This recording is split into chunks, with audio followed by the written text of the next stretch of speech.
Well, welcome everyone to the first one in a while, CIRS group live webinar Q&A. We are going to start off with a presentation and just to give everybody a nice little foundational explanation of what CIRS is in case you are not caught up. And then once we're done with that, we will go into questions, and please submit your questions in the chat. You can start now if you would like, but feel free to think about it and wait and submit later. This will go about an hour is the aim. So just so you know, if we run out of time, then we run out of time. But if you get your questions in, we will be scrolling back through and try to answer them in the order that they are received. So, and more importantly, this should not be considered medical advice. We are not medical professionals. We are CIRS patients, like maybe some of you. And we've read the textbook. We've done a lot of research. We are obsessed with the topic. So that is why we were presenting on this Q&A. But otherwise, please consult with your practitioner or physician on any decisions you make medically. And with all that out of the way, Jacie, I hand it off to you. Yeah, absolutely. So like Barbara said, we're going to start with a short presentation. So I'm going to go ahead and share my screen and get our little faces out of the way. All right. So welcome to the CIRS Group Summer Webinar. It's so good to have you guys here. Like Barbara said, go ahead and feel free to drop your questions in the chat. But first, we're just going to very quickly go through who we are. I'm Jacie, and I'm Barbara. if you're not familiar with us, we do have a weekly podcast where we talk about CIRS and CIRS related topics. We also have an Instagram page at the CIRS group where we try to share both reels with like quick little tidbits as well as informational graphic posts. So if you leave this webinar and you're hungry for more, those are two places you can kind of find us and find more resources that we provide about CIRS. But we also wanted to tell you about what we do beyond that. So we do offer a lot of free resources online. We also have a community of people who are healing from CIRS. Barbara and I were both diagnosed at the same time, and we were so grateful to have each other for support. And we thought that other people might be looking for that support as well. And so that is why we created the CIRSgroup.com. It is a community of people who are healing from CIRS. There's also coaching available within the group. We have relationships with a lot of great coaches that we can refer people to. So if you're looking for like more support in your CIRS journey, definitely take a look at that. And then we also have resources within the group, stuff about like protocol tidbits. We have links to, outside resources as well.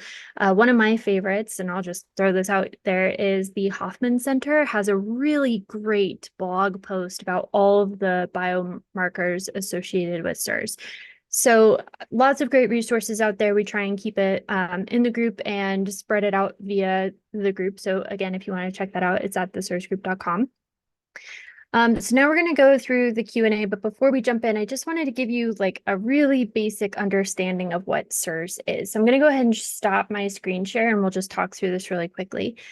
So CIRS, or Chronic Inflammatory Response Syndrome, happens when someone who is genetically predisposed to being really bad at eliminating a biotoxin encounters that biotoxin. They've done a lot of research. It appears that 25% of the population has the haplotypes, the genetic predisposition for CIRS. And the different haplotypes can kind of speak to those different biotoxins. But when we're talking about biotoxins, the number one is water damaged buildings. And there's kind of a chemical soup that happens in water damaged buildings. You have mycotoxins, which is the mold, endotoxins, which are, more sewer related, and then actinos, which are the bacteria that like to eat mold and also human skin. Beyond that, there's stuff like Lyme, Pfiesteria, dinoflagellates. Like there's a lot of different biotoxins, but the main one for most people is water damaged buildings. And it's interesting because the EPA, which is a government entity, super well known for their integrity of data, says that 50% of buildings are water damaged. So 50% of buildings are water damaged and 25% of the population has the genes that makes them susceptible to CIRS. That's a whole lot of sick people. And one of the very interesting things about CIRS is the reason it's chronic inflammation is because it triggers an inflammatory response that our bodies can't get out of. It triggers the innate inflammatory response, but the genetic predisposition piece we're talking about is our inability to hand that off to the adaptive immune system, which would create antibodies and allow us to clear those biotoxins. So that innate immune response puts so much pressure on our transcriptome, which is how our genes are expressed, that you might notice that it triggers other issues. For me, that was an autoimmune condition. For a lot of people, it dysregulates their immune function, so they're not able to fight off co-infections, especially GI-related ones, SIBO, SIFO, H. pylori, etc. So at its core, chronic inflammatory response syndrome is an issue with inflammation, and our bodies need help to remove that biotoxin because we can't do it on our own. And at the CIRS group, we go by this the Shoemaker protocol. It's the only clinically proven path to healing from CIRS, and we both got tired of wasting our time and money on, things that weren't going to work. And it was really the amount of research and the amount of information that Shoemaker has compiled over his years of research that made us feel confident that this would be a protocol that would work for us. So we subscribe to the Shoemaker protocol. So that's going to be kind of the foundation for what we talk about today. Now, the Shoemaker protocol, just very briefly, step one is remove yourself from exposure. So as long as you're being exposed, it's really hard for your body to eliminate all those biotoxins because you're just being barraged.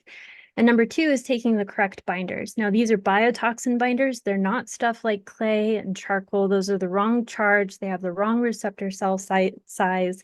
And so we subscribe to this belief that you have to have the correct binder to help you actually eliminate that.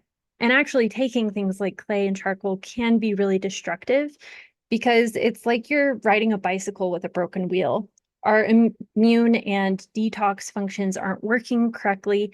And so if you're putting more pressure on those systems by taking things like charcoal and clay before you take the biotoxin binders, it's putting a lot of pressure on something that's already not working well. So that's kind of the foundation for everything we're talking about today. Barbara, I'm sure I missed a lot. There's a lot to do with CIRS, but I just want to make sure we have a good foundation for moving forward. That was a beautiful foundation, if I may say so. Yeah, that was great. And I feel like that's a good place to allow for questions now if you guys have some. Go ahead and feel free to throw your questions in the chat. We are very familiar with answering any type of CIRS question you might have. Dale has put a question. Actinos versus mold. I already know I react to mold and know to stay out of exposure. Once VIP has been successful, do we need to continue to be vigilant in maintaining a strictly clean home and workspace, keeping actinos low versus staying out of water damaged buildings? Even if we shed actinos, aren't we continuously exposing ourselves, or does successful VIP therapy negate the need to use defense soap and super cleaning for the rest of your life to stay out of exposure? Ooh, there's a lot to that one, but in general, the first thing that I want to say is when you are sick to the point that you're so sick that you are seeking out treatment, maybe you've tried carnivore, maybe you've tried all these things to get yourself feeling better. This is the result of years, right? Potentially of exposure. Maybe you grew up in a moldy house. So that's like your whole childhood. You've been inundated with toxins. So every little thing that comes along, including the actinos we're producing ourselves and like all of that fun stuff, is just adding to this already insurmountable mountain of toxins. The hope and the idea is that when you do complete the Shoemaker protocol to what you're describing and you're getting through that process, you've eliminated this like big accumulation of toxins so that when you do run into toxins, because we all will, because the world is full of them, unfortunately, it's not going to affect you quite so bad. And it's certainly going to affect you slowly. It's going to have to build up again in a way. The idea, though, is that you notice when the exposure is and you do what you can to prevent that exposure. So in the case of actinos, maybe you're cleaning regularly. There's a maintenance level of clean that is hopefully less intense than the kind of crazy intense, like I'm sick right now type of clean. So if you maintain a clean environment and you do your best to prevent problems from accumulating, and hopefully you also notice if maybe you're in a questionable building, like you don't stay in there very long, doing little things like that is going to help you overall stay healthy. And of course, you can always go back to binders and VIP if you do feel like the symptoms are returning. But Jacie, I want to hear what you have to say to add to that. Yeah, so typically, and I've heard this from multiple providers, when you're recovering from CIRS, when you're actively going through the protocol, very often you need a higher level of cleanliness or a higher level of environmental safety in order to heal. And then once you're out of exposure, it's more about maintenance mode. Unfortunately, CIRS treatment doesn't change your genes. You're still genetically predisposed to CIRS. And so, like Barbara said, it is vigilance in terms of you want to make sure you're not constantly exposing yourself. But in terms of your home and, doing actinos cleaning, which I know is a big lift for a lot of people, especially early on in the protocol, it becomes more about maintenance mode and putting mechanisms in place to prevent you from a big exposure. So that could be like leak alarms near any sort of water sources in your home. That could also be obtaining a moisture meter so you can kind of check around occasionally, making sure that you're doing maintenance on your HVAC.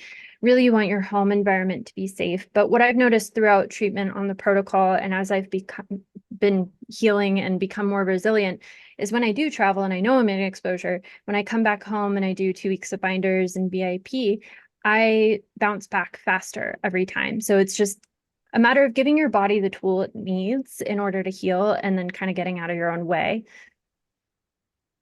Beautiful. Next question is, can you describe the symptoms of CIRS? I can actually Yeah, I was do gonna. one better. Oh, We we both both had it were. up at the same time. So efficient. Perfect. Yes, there we go. Great minds. But yeah, I mean, I can obviously, you probably want more than just us showing you, right? So, but generally speaking, for those of you who have not seen this, these are the symptom clusters of CIRS. They are intentionally placed in 13 separate boxes. If you have one of the symptoms in a box, you have that box. And if you have 8 boxes or more, although I would say if you're close to it, if you got 7 or 6, you should probably still consider treating CIRS. That is indicative of you having CIRS. It's like a 80+% likelihood that you have CIRS just based on your symptoms alone. But Jacie, please. Yeah, Go so ahead. these 37 symptoms and the 13 symptom clusters that Barbara described, this is step one to getting diagnosed with CIRS. So these are the official ones that were found in their combination to be unique to CIRS patients. However, there are a lot of symptoms that happen outside of these that can be a downstream effect of your CIRS. So one that I experienced personally was plantar fasciitis. It's inflammation of your plantar fasciae, but it's a really interesting structure because you have muscle fibers going in both directions, so it's very susceptible to inflammation. So there are other things that can also be associated with CIRS or be a downstream effect of your CIRS that aren't listed in those clusters, but those clusters are super helpful as the first step to diagnosis, which kind of leads us into the next question. Can you explain the criteria of getting diagnosed with CIRS? So there's actually 2 things you can do before you even have to talk to a provider. One is take a look at those symptom clusters and identify how many clusters you might have. As Barbara said, if you have 8 of the 13, high likelihood of having CIRS. Then you can go to survivingmold.com and take the VCS test. It's the visual contrast sensitivity test. And what happens is when you are so chronically inflamed, your tiny little capillaries in the back of your eye get clogged up with all of the inflammatory proteins and white blood cells. You lose your ability to see blurred lines effectively. And that's what the VCS test is measuring.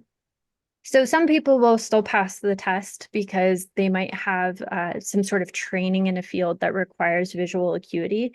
But for a lot of people with SIRS, they cannot pass that test. And if you have both 8 of the 13 symptom clusters and you cannot pass the VCS test, you have a 98.5% chance that the next step is going to come back positive. And the next step being getting blood work. It comes in 2 parts. One is checking those haplotypes to make sure you have that genetic predisposition towards SIRS. And then 2 is checking your innate inflammatory blood markers. It's different from what you would see if you were doing like an autoimmune check. They're not checking for things like RF factor, CRP. These are specific to the innate inflammatory response. So it's TGFbeta1, complement factors, VEGF, MMP9, MSH, a few others in there. But if you then, are out of range on a certain number of those blood markers, your provider will officially diagnose you with SIRS. And I want to circle back just to the symptoms of SIRS to touch on one other aspect.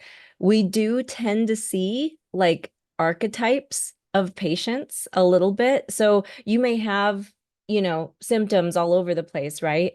But there might be one major or 2 or 3 major symptoms that are presenting for you that really tip you over the scale of like, I feel like crap and I need to fix this. For me, those were GI issues, fatigue, and brain fog. And by the way, the brain fog, I didn't even realize how bad it was until I started healing, because it's amazing what we normalize.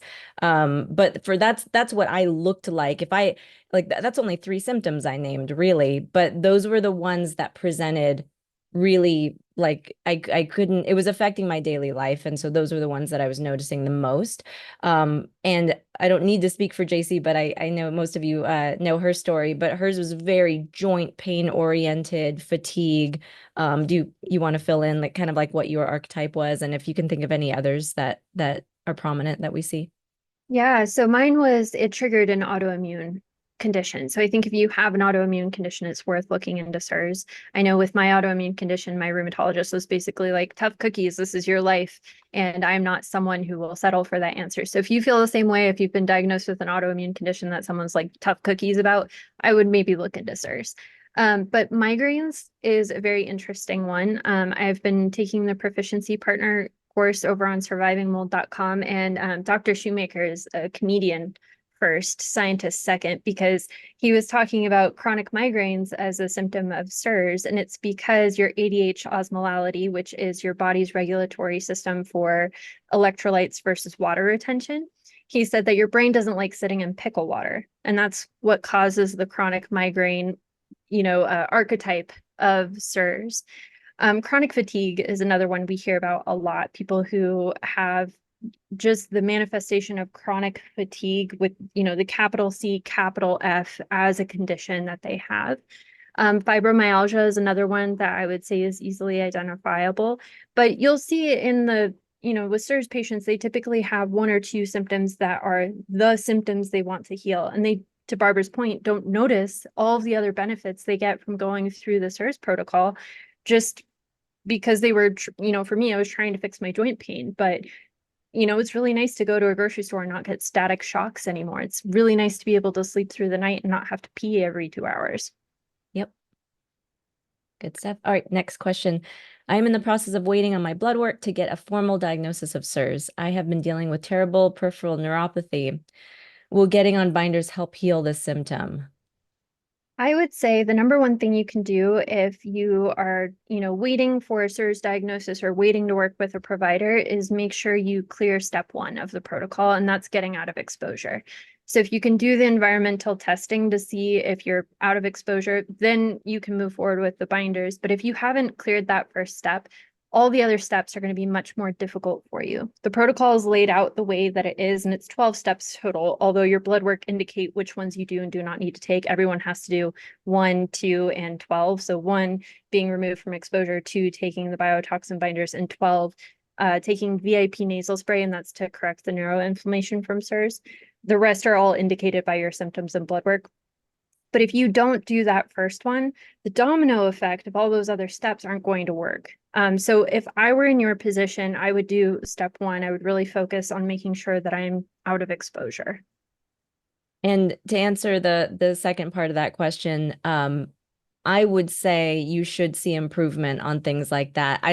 The only caveat and the only reason I don't say yes, you will heal is because depending on how long you've been sick and you've had the toxins in your body and your body's been dealing with that, some damage may be done in that process. And there may be other therapies later that you can do to attempt to repair that.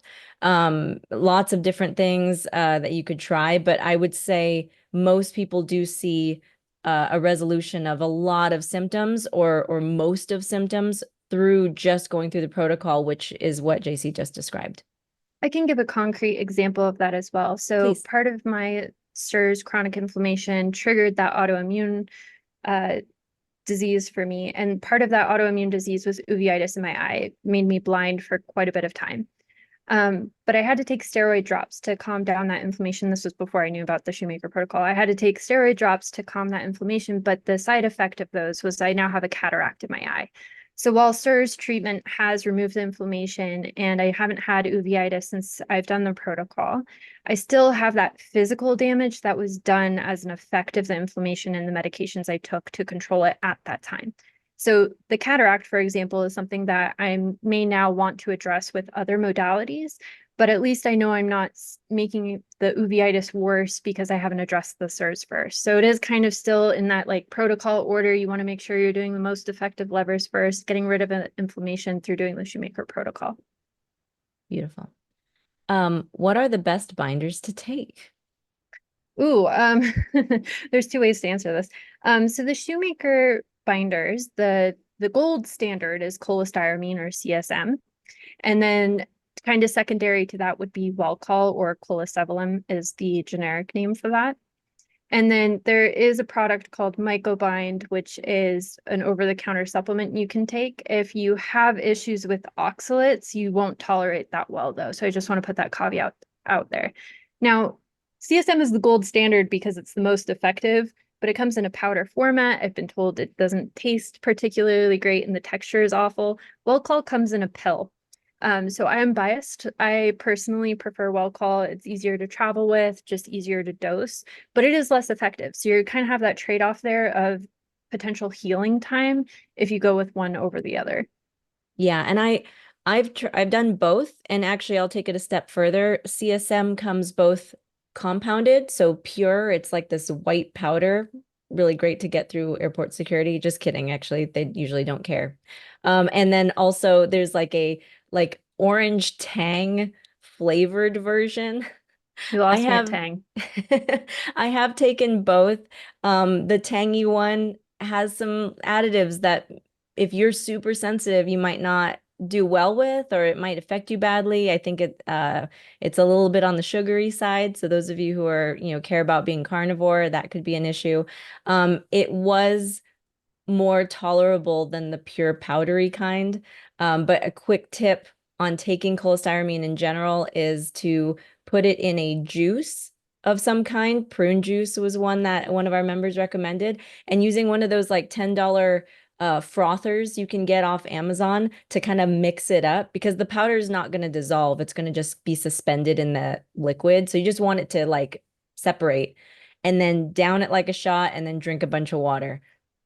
This is why Jacie just said the pill was great.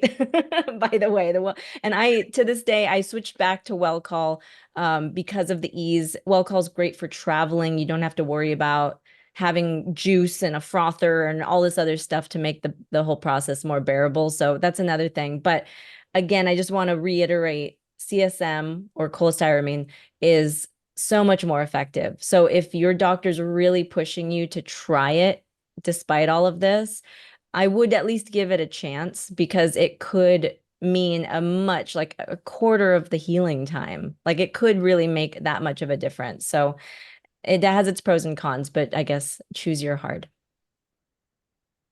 Once you get to VIP, what should we expect in terms of benefits in the short term? 2 to 4 weeks, midterm, 3 months, long term, 6 to 12 months. Can you share personal stories or stories you are aware of from the group? So VIP is vasoactive intestinal peptide. It's a peptide that is naturally created in the human body, but it is underproduced in CIRS patients because of low MSH levels. And so at the end of the Shoemaker protocol, step 12 is taking VIP nasal spray. And this helps to correct a lot of the neuroinflammation caused by CIRS. And we know that CIRS causes neuroinflammation. They've measured it with a MRI scan that measures the brain volume loss of different structures in the brain. It's called the neuroquant. If you're interested in exploring that more, we do have a podcast episode about it. For VIP, for my personal experience, I would say it was about the 4-week mark of on full dose, and you do kind of ramp up dosage, that I started having these like moments of normalcy. I'd be walking up the stairs and I'd be like, oh my gosh, I feel normal. Like I'm not in pain. I don't feel like I have brain fog. I just feel normal. And those moments just became minutes, minutes became hours, hours became days, days became weeks, weeks became months. So I think that there's a lot of progressive benefit on VIP, but there's also that aspect of healing I'm sure we've all experienced where you like have a trajectory and then you have a setback and then you have a trajectory and you have a setback. I really like what Sally Norton says about healing is if you're climbing a mountain, you don't get to take an elevator to the top, right? You have switchbacks along the way. And it's to make that journey easier for you overall, because if you were to change altitude that quickly, like let's say you're going up Everest, you would probably die. And I'm not saying you would die if you went quickly. I need to stop talking. I'm just talking myself into a hole here. But what I'm saying is you may have setbacks while you're on VIP, but you should see incremental benefit over time. At the 12-month mark, and this is in the Shoemaker protocol, you get taken off of VIP either when you have a neuroquant that confirms you've recovered the volume loss in your brain, or you feel normal again. All of your blood markers have corrected and you feel normal. That's one of the things I really like about the protocol is it's very patient directed. It's not like when you go to the doctor for any other chronic illness and they tell you it's all in your head. With the Shoemaker providers, like they are so attuned to your symptoms because it's indicating your treatment. And as a patient, that feels very different from other practitioners I've worked with. Yeah, absolutely. And I'll just add that if you are doing VIP and you're at the full dose and you notice no difference, that's when you want to talk to your doctor. I mean, obviously, I hope you're keeping your doctor apprised of your symptoms and everything. Just as Jacie said, they should be asking you as well when you do meet with them. But if it's not working, or it doesn't feel like it's doing anything, of course, you can do a neuroquant to confirm that. Hopefully you have a before and after to compare. Or it's possible you're still in exposure. That's always, something that you might want to look into as well. So that's another rabbit hole, but I just wanted to throw that out there too. Mary, not saying people's names, sorry. Any info regarding trigeminal neuralgia and mold exposure? So the Shoemaker protocol really focuses on more general symptoms that a large proportion of CIRS patients are experiencing versus getting really into the weeds with specific manifestations. For example, for the autoimmune condition I have, ankylosing spondylitis, there's no like CIRS and ankylosing spondylitis papers at this time, hopefully in the future.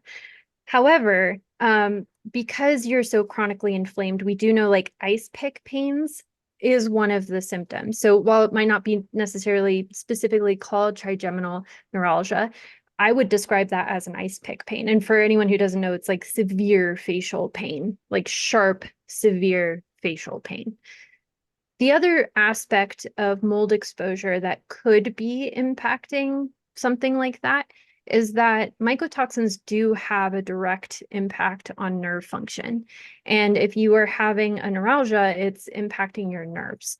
So it's kind of two-factor in that way. It could just be the direct impact of the mold on the nerves, but it could also be the chronic inflammation creating issues with dopamine regulation and nerve function. Beautiful. Clear as mud? No, that was great. And I was Googling it while you were talking and I was like, oh yes, ice pick pain. That was the first thing that I saw. Lightning bolt to the face is what it's described as, that kind of pain. Yeah, that sounds like it matches up. I want to know who the poor guy who had both a lightning strike and trigeminal neuralgia was, who he could be like, it's the same thing. It feels exactly the same. Right. I did want to mention that Dr. Lauren Sparks has done research on erythromelalgia and CIRS.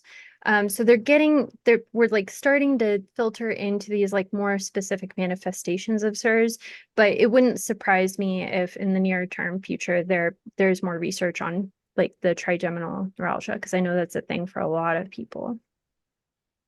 Next question is, I just moved out of a water damaged building and I believe I have CIRS. We are bringing over all our clothing to our mother-in-law's house, washing all clothing, washing all with borax and vinegar and whites with bleach, hoping this is okay, wanting to keep my clothing. This is a tough one. Only in that everything that you bring over, there's a slight risk attached to it, right? And so you have to decide how important that thing is versus the risk that you're taking in maybe continuing to be exposed. My anecdotal story that I want to share is that I found out over a year, over a year into treating CIRS that my washing machine was not actually clean and it wasn't cleaning anything well. In fact, it was really gross.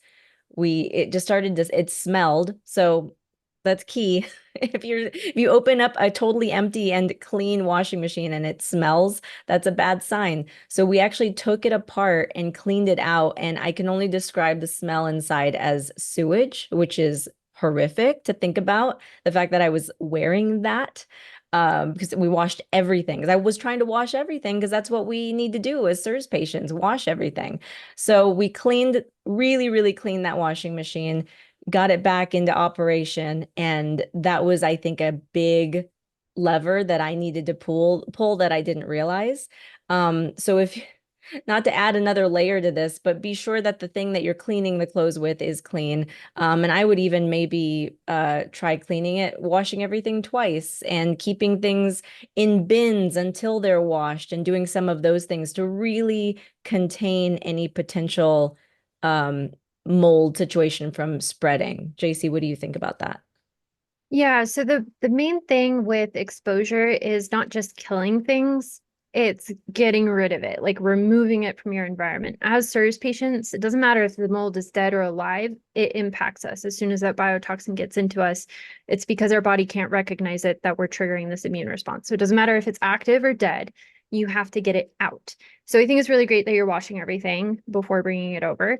Vinegar is something that I have added. Vinegar and borax are two things you mentioned that I have added to my wash for a long time now. Another thing you could consider is EC3, which is an additive, laundry booster additive that you can do, or something like adding a couple drops of tea tree oil to your laundry. Bleach is a hard one. Bleach is actually, it forces mold to retreat. It doesn't necessarily kill it in the way that you expect. It forces mold to retreat, so it can actually ingrain itself further into the fibers and fabrics of your clothing. So typically we recommend avoiding bleach, especially for cleaning. But other than that, the borax and vinegar sounds great. There you go. What's the impact of having the multi-susceptible haplotype versus other like mold only? Can we see if these have haplotype genes have been activated? I read Yeah. that weird. Go ahead, Jacie. So the haplotypes associated with CIRS, so these are the haplotypes they look at to see if you have that predisposition to CIRS. Sometimes they can help you kind of narrow down which biotoxin you might have been exposed to. But for the majority of us, if we have triggered, like if we've gotten to the point where we have CIRS, we're actively feeling symptoms, we're susceptible to any of the biotoxins.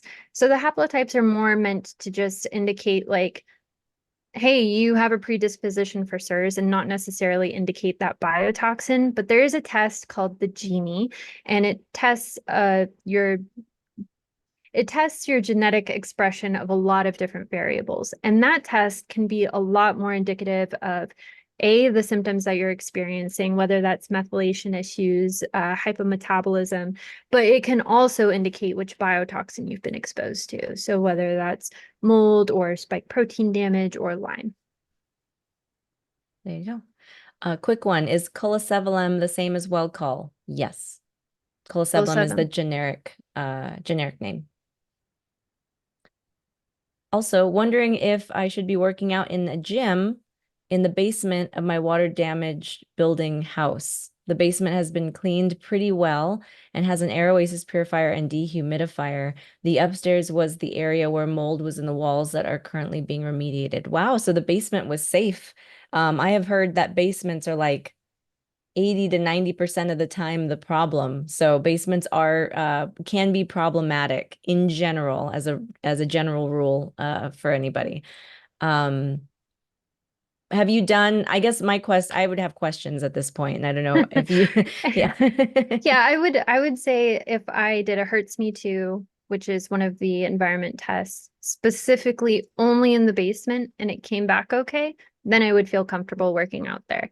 But if I had done either Hurts Me Too on the entirety of the house, and so I didn't have a good idea of the basement specifically, I wouldn't feel comfortable being in the basement just because basements are specifically risky in terms of water damage more than other parts of a building structure.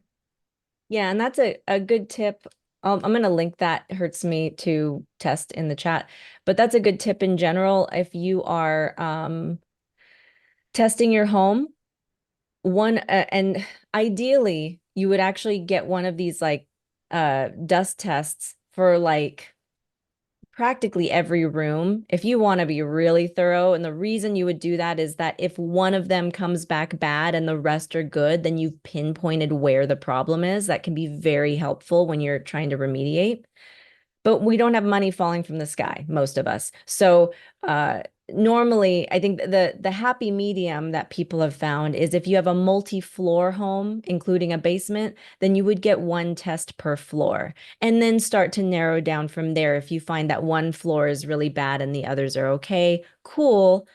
Like not cool because you have a problem, but cool. Now you've narrowed it down. Now you can maybe do some more specific testing on that particular floor that looks like it has an issue. Always though, always test basements and crawl spaces and attics separate on their own Swiffer cloth and their own dust test, so that you are not potentially thinking your whole house is a problem when those areas tend to be more problematic than others, as Jacie just mentioned. Just an extra tip there. Someone asked, can you speak to diet for CIRS?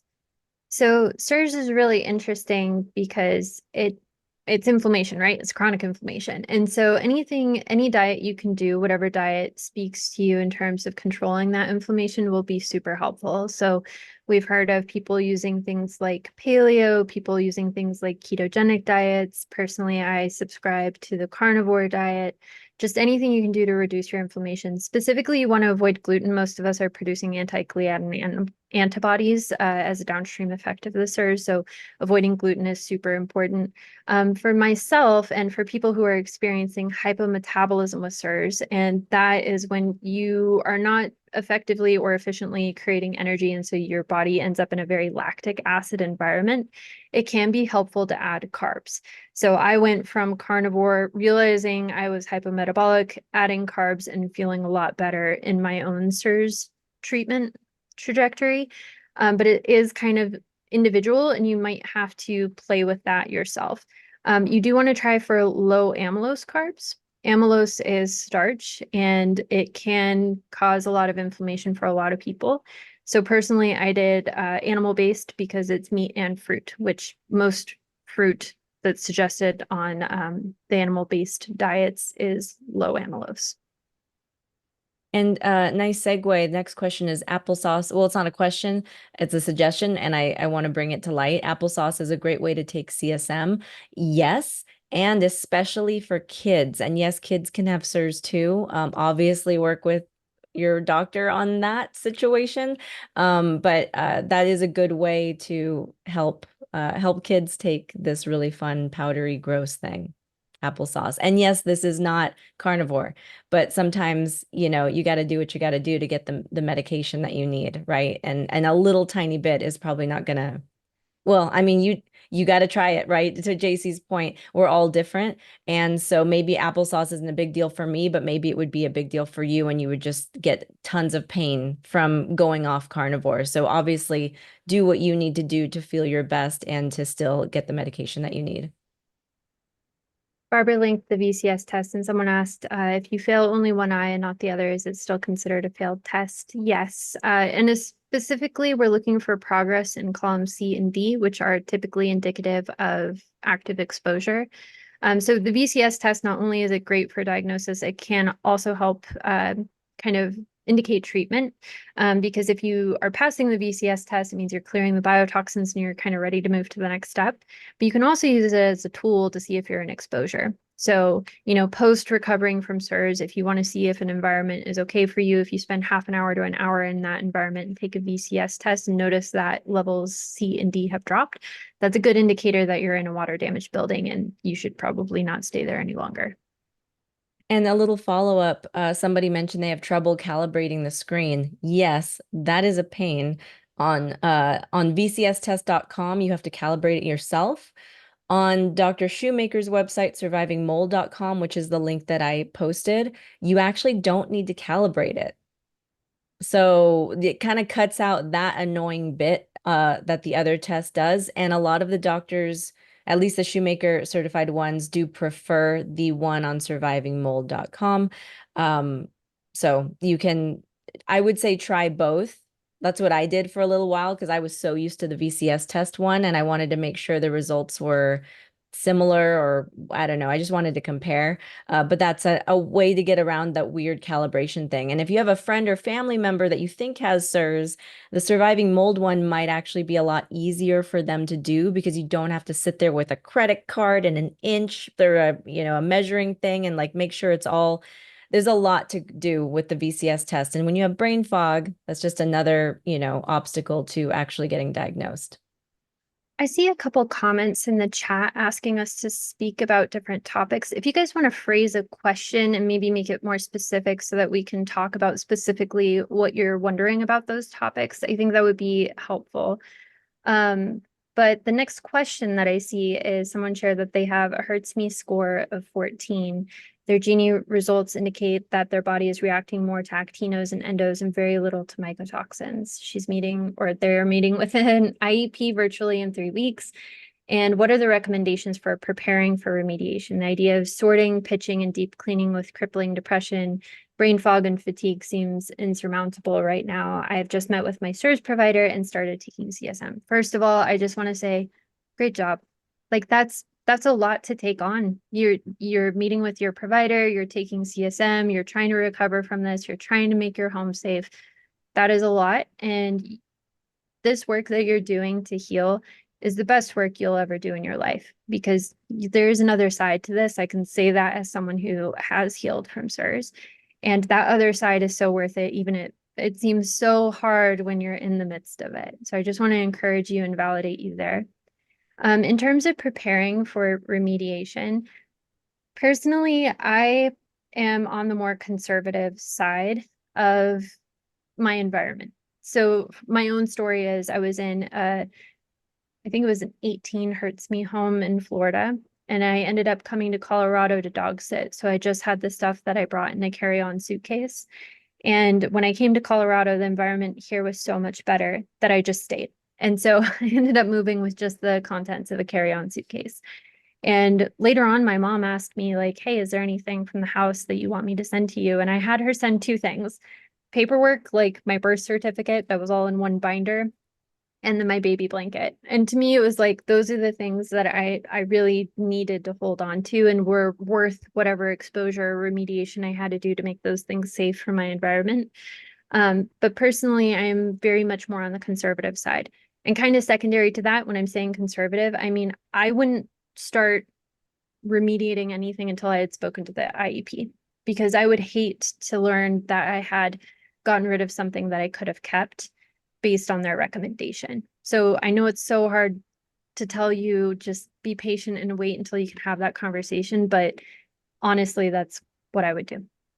And I will just add to that you sounds like you just tested the Hurts Me, which for those of you who don't know, Hurts Me, ERMI and Hurts Me are both tests that specifically are only looking for mold. And she's saying that her Genie, or he or she, I'm sorry, I didn't even look at the name, is saying that the Genie test, which tells you what you're currently reacting to, is only showing endotoxins and actinos.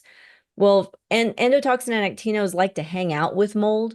They're like buddies. They all like chill together, have parties and the whole thing. So there's still an important factor to remediation that's still important. Even if you're not currently reacting to the mold part of it, you're just reacting to like the surrounding party that's happening around the mold. Um, Thankfully, with endos and actinos, usually the solution is cleaning, which is easier and less expensive than remediation. Again, not to say you don't have to do remediation, but that's just the other part of it. What I would do if you have the funds and can do it, since you are still waiting to see your IEP, what's going to be helpful is if you also do an endotoxin test and an actinos test in your home if you haven't already. It is sold in like a bundle of all three, but you've already done the Hurts Me, so obviously don't spend money to do that again. But the endotoxin and actino test for the home might be more good information for you to go into that virtual consultation with the IEP. So he or she is going to know what you're dealing with in your home, especially when it relates to the two things that you are actively reacting to right now. So that would be my suggestion. And again, if you have a multi-level home, try to do one test per floor. I know it gets expensive, but it's going to help you kind of narrow down where your problem is. So Someone shared, have not started Shoemaker protocol other than removing myself from the water damaged building. 1 week ago, got a prescription for colloidal silver EDTA nasal spray, but haven't received it yet. Started Xclear about a month ago, 2 to 3 times a day. Have had increased sinus issues, feeling generally worse and dizziness when standing from a squat position. Does nasal treatment for Marcons cause things to get worse first? So when we're talking about the Shoemaker protocol, step 1 is remove yourself from exposure. Step 2 is taking the biotoxin binders. And step 3 is treating the Marcons in your nose. So Marcons or multi-antibiotic resistant coagulase negative staph infection in your nose is very common in CIRS patients because our MSH is so low, we can become colonized by co-infections really easily. But Marcons drives down MSH, so it's kind of a feedback loop where the MSH is just going to stay low until you clear that Marcons. The reason that you would take biotoxin binders before you start taking the Marcons is because of that concept we were talking about a little bit earlier, where your immune function and your detox functions are so dysregulated because they're constantly being barraged by the biotoxins and this unregulated immune response that it becomes very difficult for your body to detox or respond to outside threats effectively. So if you could start taking the biotoxin binders, some people start it at the same time they start treating the Marcons, but typically it's biotoxin binders and then the Marcons is the next step for that reason, so that your body has the capacity to fight off those co-infections you're kind of drawing out through the Marcons treatment. So yes, that may be why you're having issues. Some people do have issues treating Marcons, but like even if they do it in the right order, but to Jacie's point, to eliminate that as a possible reason for why you're not feeling great right now would be to focus on doing it in the right order. So go back to the binders and then move forward with the Marcons. Generally speaking, doctors like to treat Marcons once you start passing the BCS test, which means taking the binders for maybe a couple months, potentially, depending on how out of exposure you are. And can I just also say, Jacie, what a flex it is that you say what Marcons means that quickly and easily. And I'm saying that's a flex. Like, look how healed Jacie is, because I'm still struggling on wait, multi-system, what? So that was impressive and an indication of health, I would say. Just don't ask me to tell you what Hurts Me stands for because I can't Okay. remember to save my life. Uh, Someone asked, CIRS and long COVID symptoms sound similar. Any link between them? So there's this really great paper on survivingmold.com, and it's about how long COVID symptoms appear to be similar to CIRS symptoms and how they seem to respond to CIRS treatment in a similar way. So kind of the implication there being that long COVID and CIRS are basically they're the same thing. If you are thinking of memes like I am constantly, it's Pam holding the pictures and being like, they're the same picture. What I've been told by some of the Shoemaker providers is that COVID or spike protein damage or vax injury, whatever flavor of the same thing we're talking about here, is a triggering event to make you susceptible for actinomycetes, which is one of the biotoxins. So they're not saying that spike protein or COVID is a biotoxin. They're saying it's a triggering event to make you susceptible to biotoxins.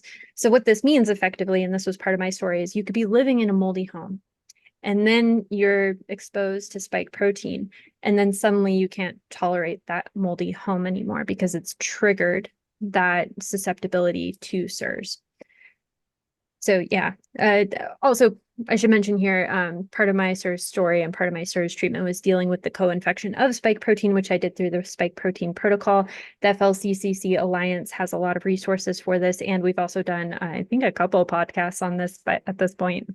Yeah, and a lot of not a lot, some of the Shoemaker certified practitioners do have they can take you through that protocol. So if you are working with somebody, ask them about it. And it's something that they should, if they can't do it themselves, hopefully they have somebody they can refer you to help lead you through that process. Sorry. Sorry, go ahead. Why do some people get visual disturbances like pulsating visual static snow and not others with CIRS? I'm going to get kind of theoretical woo-woo with you guys for a second here.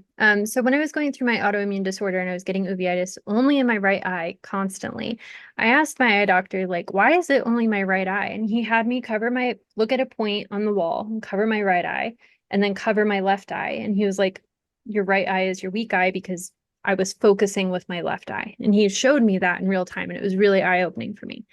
I think there's Literally. something. Hey. I think CIRS affects us differently because we all have different genetics, we all have different health histories and environments that we're in. And so effectively, I think it attacks or the symptoms that we feel are our weakest links for whatever reason. Maybe it's part of your genetics, maybe it's part of your health history that those are your weakest links. So I don't know why some people end up with one CIRS archetype versus another archetype, but it does seem like CIRS is affecting whatever is our quote unquote weakest link for each of us as an individual. Oh, so you're left eye dominant. I know, isn't that weird? I'm That, right-handed, yeah, that's why I'm surprised. but I Interesting. do have a right lazy eye. Like if I look at you long enough, it'll start to wander, which is why I have eye contact issues. Got it. Makes sense. Can you talk more about MMP9 and TGF-beta1 markers? My MMP9 came back very high, but still waiting on the TGF-beta1 blood work.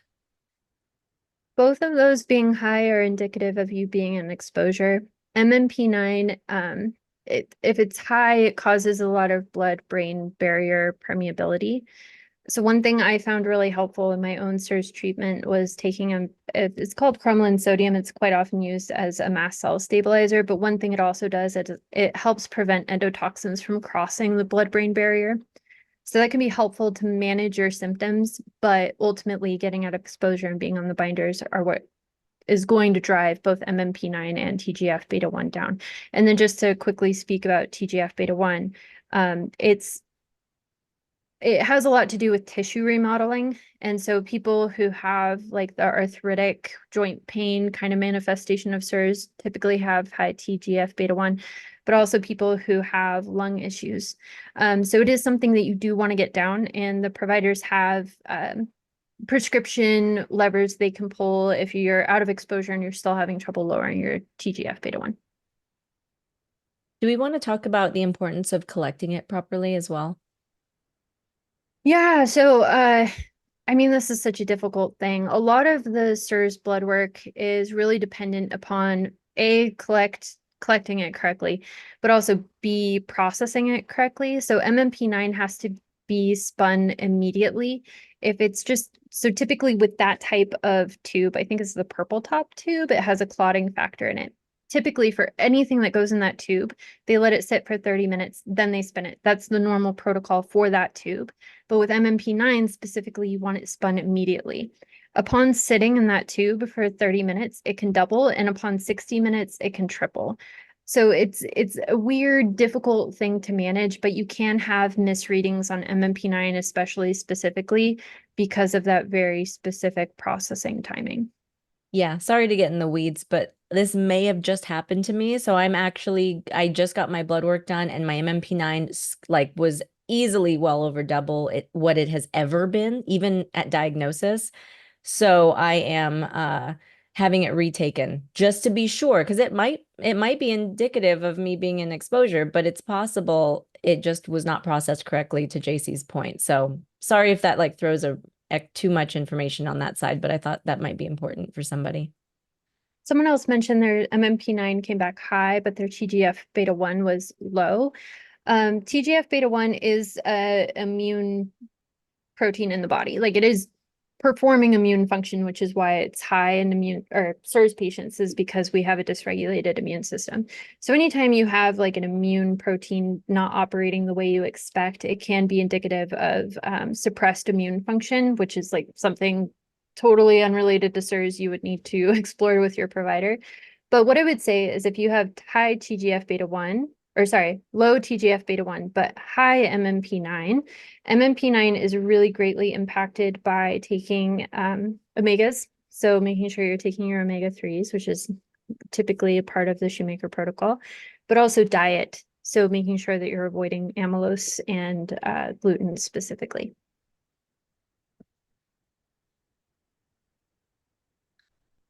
I don't know how to pronounce that, and that's why I'm pausing. It says ketotifen, but I think it's ketofen, I think. It's a known histamine support that a lot of people take. Does it do the same thing as cromolyn? I don't think they serve the same exact functions. If I'm thinking of the correct thing, cromolyn sodium is a mast cell stabilizer. So what it does is those mast cells, which are white blood cells in your body, hold on to all the histamines, and then they release those histamines as part of your immune response. But what the cromolyn sodium does is it makes those mast cells more stable. So instead of easily releasing the histamines, they hold on to the histamines. Ketotifen, I cannot remember how it's spelled or pronounced right now, is more of a histamine suppressant. So after those histamines are released, it then affects the histamine itself and not necessarily the mast cell.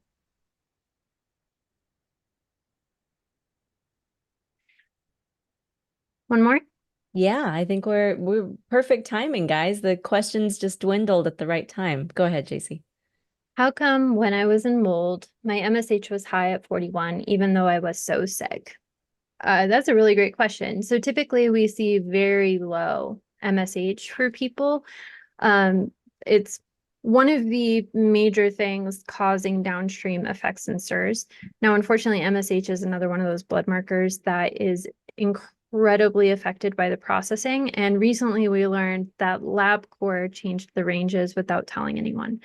So a bunch of people were showing low on MSH, low on MSH, low on MSH, and then all of a sudden, a bunch of people were showing like 30s, 40s for their MSH, where previously it wasn't even perceptible. So I don't know what time period you got this pulled, but it is one of those blood markers that unfortunately can come back with a false reading. So my first impulse would be to get it taken again. But ultimately, if you're still experiencing symptoms, you still want to move forward with the protocol. And if you have high MSH, it's just going to make the process that much easier. Yeah, not everybody ends up with super low or undetectable MSH. So there are definitely outliers, and there's going to be other inflammation going on, and all the other things that are causing you to not feel great are still going to be present. So it makes sense. You're just potentially lucky if your MSH is already, at such an awesome level. All right, guys. Well, thank you so much for joining us for this webinar. We'll probably host one again in the near future. We will post the replay. So if you stumbled in midway through, you can go back and watch the rest. But we cannot thank you enough for joining us today. We really appreciate it. Great Yeah. questions too. Yeah, lots of good stuff. And of course, if you guys are looking for more support and a great community, visit us over at thesursgroup.com and join us over there. We'll see you there.